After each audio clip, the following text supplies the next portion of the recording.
Good morning. Yes, panibagong araw naman guys. Ngayong araw na Wednesday. Ayan, kumusta? Isa ngayon na sa mabuting kalagayan ng lahat nating mga kababayan ngayon. Ay ipagdasan po natin na naway makakayanan natin guys. No? Ang lahat na ating kung ano man yung ating naranasan sa mga panahong ito. Alam naman natin na bagong-bago lang tayo na biktima ng Typhoon Karina, kaya yun yung ating panawagan. Sana naman ay makabangon agad at matulungan agad at maibigay kung yung karampatang tulong para sa ating mga biktima ng Typhoon Karina doon sa may National Capital Region. Ngayong araw, pag-uusapan natin saglit dahil madali lang tayo guys sa ating itong pinagpag-uusapan natin ay merong panawagan, no?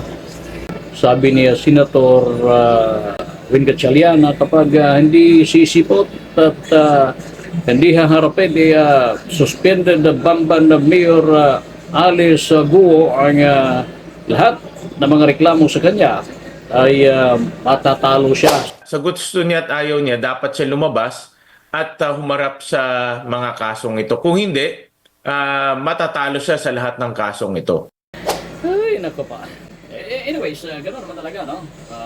Parang wini-wave mo yung karapatan.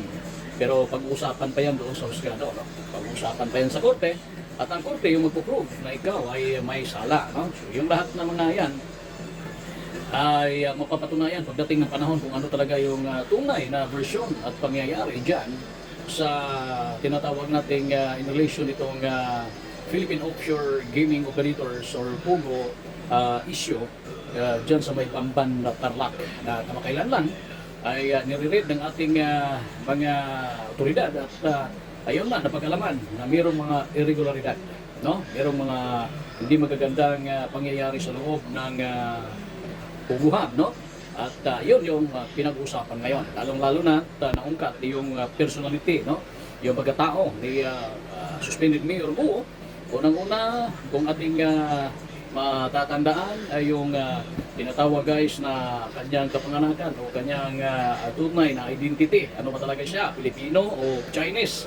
Na talaga namang ipinagsiksikan sinabi, no, ni Mayor suspended Mayor Guo na isa siyang tunay na Pilipina at lumaki sa farm.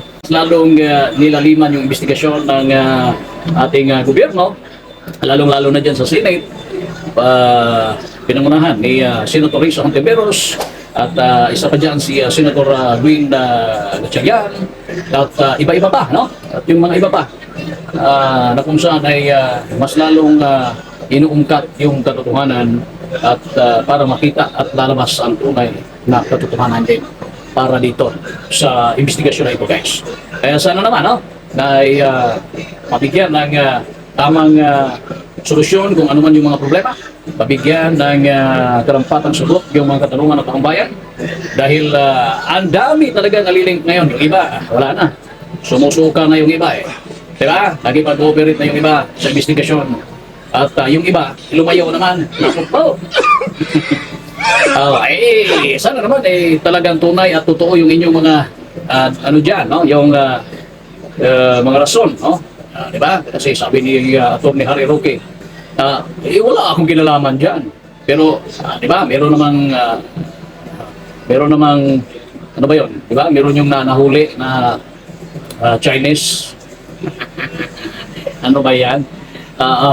Okay, Atty. Roque, sana naman totoo kaya sinabi mo kasi lalabas at lalabas din naman yung katotohanan. Patuloy yung investigasyon. Sana ay makapag-cooperate ka rin. Okay?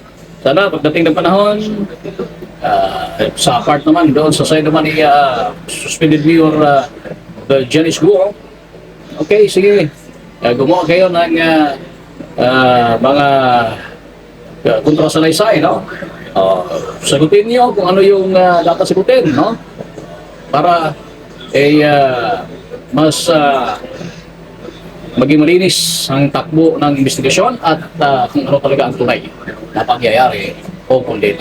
Kapagkalaman naman natin, di ba, nung after Musuna o State of the National Address ni President Ferdinand Bongbong Marcos na pinagbabawal na guys, yung tinatawag nating Pugo. Kaya, at sana naman ay walang makakaluso dyan kasi lahat.